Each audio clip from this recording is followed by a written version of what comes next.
Mom, I'm just in the middle of recording the segment for YouTube. Alright, fellow YouTubers, your boy Kareem here from Small World Travels. Hashtag Where is Reem? Look, today's adventure, we're bringing you along with us as we travel between Bangkok and Chiang Mai on the overnight train.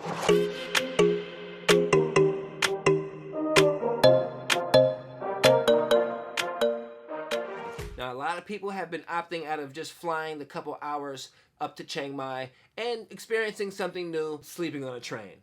I wanted to take you guys along with us today so you can kind of make your own decision if the overnight train is even something for you in the first place. Plus, once we touch down in Chiang Mai, we'll be visiting the Buyatong Waterfalls. You may even know it as the Sticky Waterfalls to see what the hype's all about. Stick around to the end of the video. I'll give you a recap and all of my travel tips and tricks that you should use while traveling on the overnight train between Bangkok and Chiang Mai, what to expect, what to do, what not to do. For now, let's go ahead and catch this train. As always, make sure you hit the subscribe button wherever it is on your screen, ring the bell so you can be updated on all our adventures as we travel this small world. All right, come on, let's catch the train.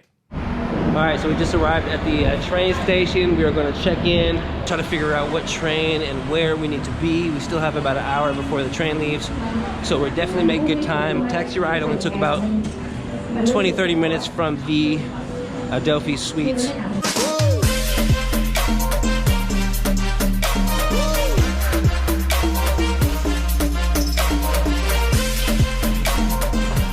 We're gonna get settled. I need to take my jacket out because it's cold as shit on this train. We're on the train Chiang Mai, baby. See what's on this thing. Got the non-spicy, got the vegetarian option, jasmine rice and crispy fried chicken. Hello. And looks like I did not get fried chicken, which I ordered, but it's okay. We're about to lock in. I think I'm about to do some editing and get some footage downloaded. We got about a 14-hour trip to Chiang Mai. I'll keep you guys posted.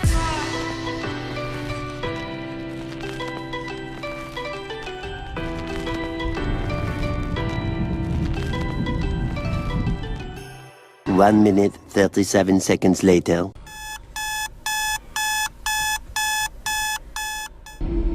Just waking up in the morning. Gotta thank God. No, almost to Chiang Mai. We just had our turn down bed service, which transformed our lovely bed cots back into these regular old seats, and we have about an hour 15 minutes until we reach Chiang Mai. I'm gonna try to get everything squared away before we touch down, try to figure out what we're doing when we get to Chiang Mai, because we still haven't figured out what the plan is for day one.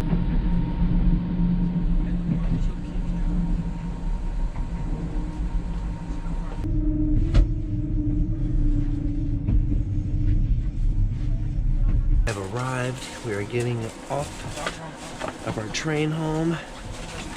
Bye home.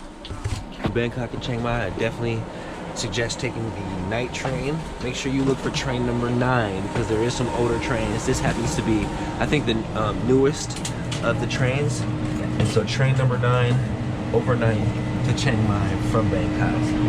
You are the wave. So first order of business, get to the Airbnb, check in. Oh, we have to just drop our bags. So we can't even check in till about 2 o'clock. So what we have to do is actually go, we've already arranged to drop our bags off. We're gonna probably go to maybe rent some type of transportation for the day. We're thinking maybe a scooter bike.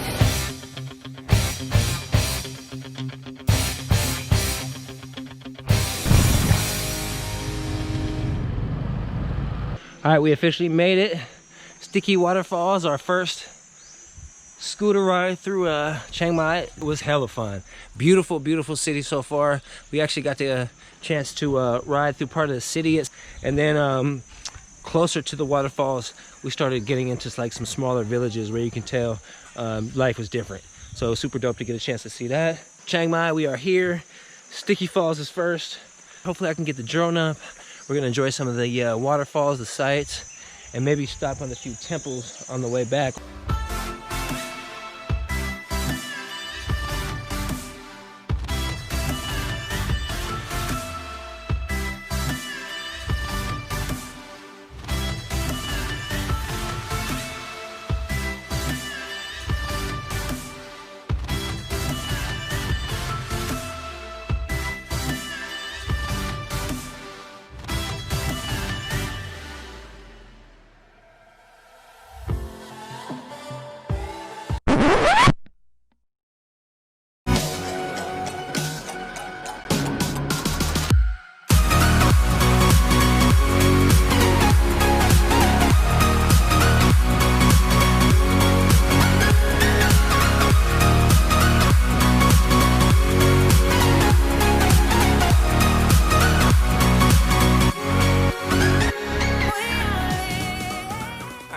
obligatory drone shots for my fellow YouTubies out there.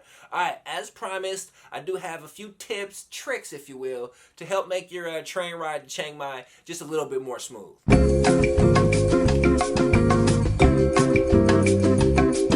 First and foremost, print out your tickets. Now, if you're like us, we went online about a week prior and purchased our tickets online. We got an email with the PDF file of the paper tickets. Print those out. You have to show a printed ticket before you get on the train. I think a couple times, once when you get to the train station and as well once when you board the train. They do not look at your phone and they will not scan your device, nothing like that. So make sure you print out your tickets prior to getting to the train station. Tip number 2, snacks. Snacks, I'm hungry, Tip number 2 is all about the snacks. That's right. Make sure you leave yourself enough time to grab a few snacks before you get on the train. It is a 14-hour train ride, and as they do have 2 meal services, one for dinner and one for breakfast. But if you're like me and you get hangry at the drop of a dime, you don't want to be in a situation, okay? Stop at a 7-Eleven, one of the 7,000 7-Elevens that you pass on the way to the train station. Just stop, grab some snacks. Some chocolate, some salty snacks, crunchy snacks, protein, some sweets, some good old agua, water for all those people out there that don't understand Spanish. Plus, if you don't have enough time, there is a little convenience store there at the train station, so you can grab a few items there as well. Tip number 3, is this tip number 3? 4? Number 3. I don't know, my math ain't good. The next tip is for all my vloggers, bloggers. If you take pictures, film, video, and whatnots, you want to sit on the right side of the train. I was on the left side of the train, and when I say left, I mean the left side of the train if you get on the train and you're facing the direction the train goes. I was on the left side of the train, and I could see all the beautiful views were on that side of the train. So if you want to get some great footage on the train, outside of the window and whatnot, try to get seats on the right side of the train. Also, if you're sleeping on the top bunk, on any side of the train, you will not have windows. So if you're claustrophobic, stereophobic, anti-arachnophobic, or just a weird person in general, try to make sure that you get the bottom bunk when you book your sleeping arrangements. Alright, I hope this video helped all my YouTubers, small world travels out there.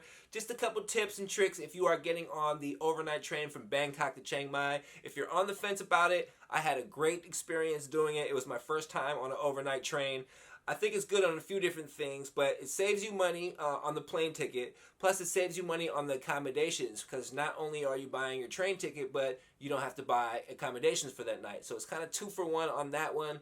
Plus, it's a great way to see the beautiful country of Thailand from a different vantage point that you probably normally wouldn't get to see if you were just flying around the country. Hope this helps. As always, make sure to subscribe down below or on the side or wherever it is on your screen. Hit the like button if you liked. Double thumbs down if you didn't. Boo to me. And make sure you hit that bell to get updated. Next, here in Chiang Mai, we are going to try to look for a eco-friendly, elephant-friendly sanctuary so we can go hang out with some elephants, feed, bathe, and hang out with them for a day. And also, we're going to try to do an Airbnb experience where we're going to go to a former monk and get Sakyant tattoos performed on us. So, super excited about that. Make sure you hit the subscribe button to get updated when I drop those episodes, alright? Peace.